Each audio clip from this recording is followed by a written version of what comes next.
Luke, you've talked to us about wanting a person that can create and make plays, and AP's talked about ball security is number one. What's that fine line between a gunslinger who creates and ball security, sir? Yeah, I think that's the name of the game, because I think the calculated risk is a huge part of playing the quarterback position. And so you want to be able to take the smart chances and know that if everyone's on the same page, usually when you have that mentality of I'm going to give my guy a chance and my guy's going to protect me on the other end of it. But it's the ones that we're just throwing out there, or we're just saying we're hoping.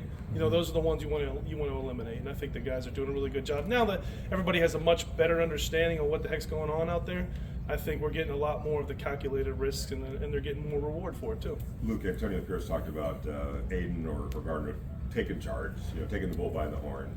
How do you feel like that's going to manifest itself in this kind of a setting? Well, tomorrow starts pads, right? And so I think that the speed of the game just naturally picks up, and I think that's part of it. They both did an outstanding job of taking that off season to learn it, take the little break, let it digest, and then they both have been hitting and running right now really well. Their command, their control of everything is so much better, and I think everybody around them feels that.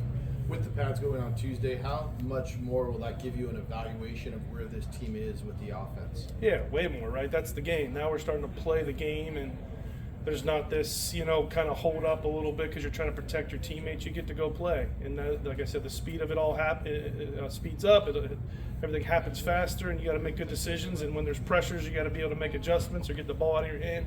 And at the same time, we got to protect it. And so all that good stuff. So we get, those are the opportunities you're looking for. And, we got a great defense to go up against every single day that's going to really give us a great evaluation. Luke, noticed Cody a couple of times teaching guys. How big of a blessing has he been for you to be explaining to guys what you want?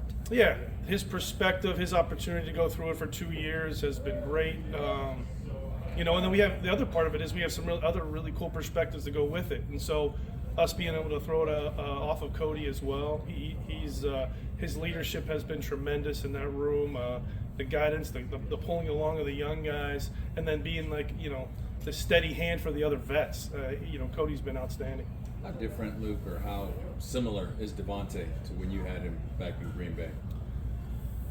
He's always had that competitiveness that's unmatched, and that hasn't changed. I think the cool part about where he's at his career now, the leadership part of it, Davante's never been a guy who has asked anything of somebody else that he wouldn't do himself in his leadership role. And now getting to see him hold other guys accountable to it while holding himself accountable, that part's been really fun to see, that evolution of him kind of taking the reins and, being the older guy now has been fun to see.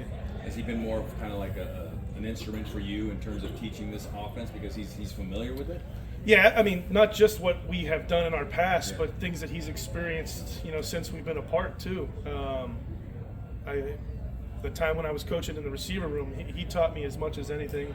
The feel of a route, or the keys that I'm looking for when I'm running a route, when I have to make a decision, all that stuff. Those are conversations, and then you create something that you can both lean on each other, and so you're put an installation together, and you're asking, you're explaining something, and then you're letting your players have an opportunity to say, what do you guys feel about it, or how do you, what are your expectations of this? And he's someone who's experienced it, and we're always going to listen. And I think that's a big part of someone who's experienced as much as he has. Luke, you obviously want to win every rep, but you're going against arguably one of the best defenses in the entire National Football League. So how does it make you better? Even you may not see all the wins you want on reps, but the fact that the level of competition is so high. Yeah, that's the that's the whole key to this thing, right?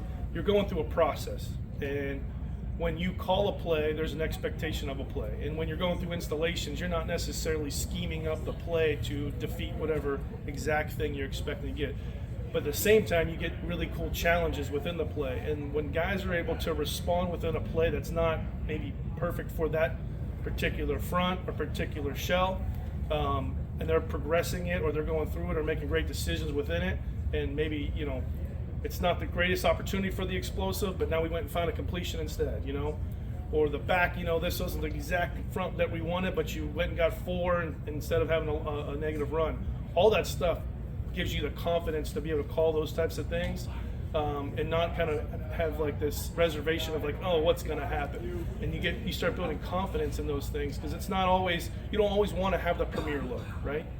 Yes, that's the ideal for a play caller to have the premier look, but when these guys can perform the play when it's not the premier look, now you're really cooking. Going back to wide receiver room real quick, you know what Davante brings to the table, but what have you seen from Jacoby Myers so far?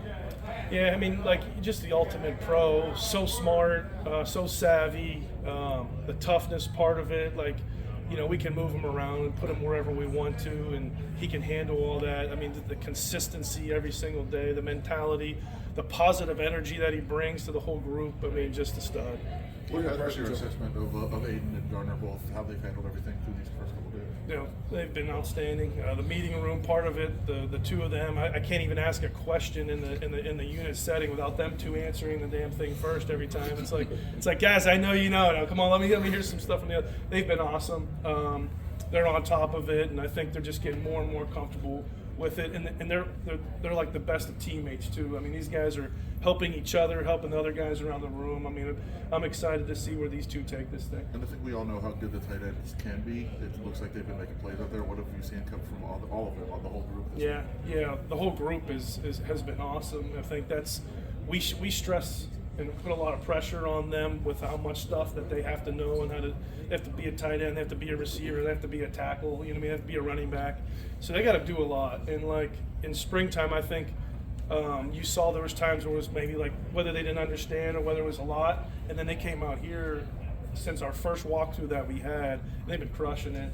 So those guys are awesome, and then the more flexibility that they give us, the better we're going to be. What are your impressions of the receivers for the 4th and 5th spots? Those guys competing for their open spots, I think, in that part of the roster. Yeah, that's going to be a really cool competition, because you guys have seen, like, these guys have been making plays. There's been a sprinkle of guys here and there, and I'm really excited. I keep saying the pad thing. I think that's a big part of this as we go, because we ask our receivers to get physical, and they got to go out there and prove that thing against, like we've talked about, against a really good defense. So I'm excited to see how they handle that part of it. Talk about putting on the pads. Obviously, you'll get to know a little bit more about your run game when that happens. But so far, what have you thought about Zamir White, and also how's the other running backs in that room really helped him out as well?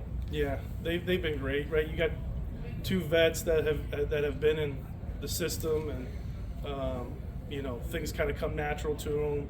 Z's first time in the system, picking it up better every single day. When he gets that rock, there's a cool explosiveness that I can't wait to see people bouncing off of him as we get the pads on.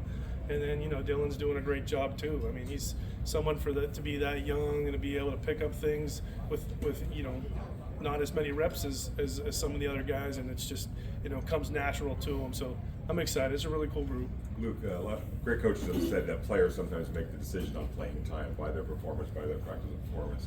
Could you see a rookie like Dylan Lowry kind of making a compelling case to get on the field sooner rather than later? Yeah, I hope so. And he's off to a great start. Like I said, like the game comes natural to him. He's got a great feel for it. So like decisions he has to make, they come to him naturally. As far as responsibility-wise, he doesn't have the errors, and so that's really cool to see from such a young guy. Usually early in training camp, you see the defense is usually off to a quicker start. But in year one, with a new team, learning a new offense, when do you kind of look for things to start clicking for those guys? Yeah, I think that we're on a really good pace right now. I think, like we've said, there's been a really cool competitiveness, like the give and takes of both offensively and defensively. But in the end, the pads come on now, so the physicality part of it's going to stand out starting tomorrow, right? And so that part of it's going to be the most important. And we know what kind of a style of play that AP wants to bring to this, and that's what we want to be. And we hope that as you guys come out here in the next couple of days, you feel that. The pads are especially crucial for the linemen, but a guy like JPJ who's missing some time now, how difficult is him? Will be for him to catch up, and how valuable is the time he's missing right now? Yeah, that stinks, because he was doing so well, and I think the mental part of it he doesn't really have much of an issue with, but it is. You got to go out and rep it, and it's as much as anything knowing what a combination feels like with the guy that's next to you, with the tackle, the center. I mean, so that part of it is as much as anything that we got to catch up a little bit on. Luke, when you come to Dylan, he's small and from New Hampshire, so you don't have the level of comparison of play. How important is it for him to get a fast start with pads on to show he can handle the physicality of the NFL? I don't know if there's like an exact measurement, but I think when you watch guys like him, I would anticipate that that's not going to be an issue. The feel that he has, the spatial awareness that he has, those guys know how to avoid the direct hits. Those guys know how to make the most out of what's presented to them. And so I'm excited for it. You don't truly know, but I anticipate, him being able to, that not being an issue for him. I know you asked about the tight ends. Any early impressions of Brock Bowers, as far as the learning curve, how he's doing at the camp so far? Yeah, no, he's, like I said, he's probably, him and Mike have both, we've asked a lot of them right from the gate and didn't kind of hold back. And they both came to training camp ready to rock and roll and handling a lot of the stuff. And when they're comfortable, it's kind of really cool to pick. Like everybody else feels comfortable. They kind of like set it.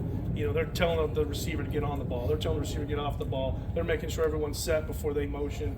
Like they're in control, and that helps quarterbacks. It gives everybody else a lot more comfort. And they've both been nailing that stuff. Thanks, guys. Thanks, Appreciate Luke. it.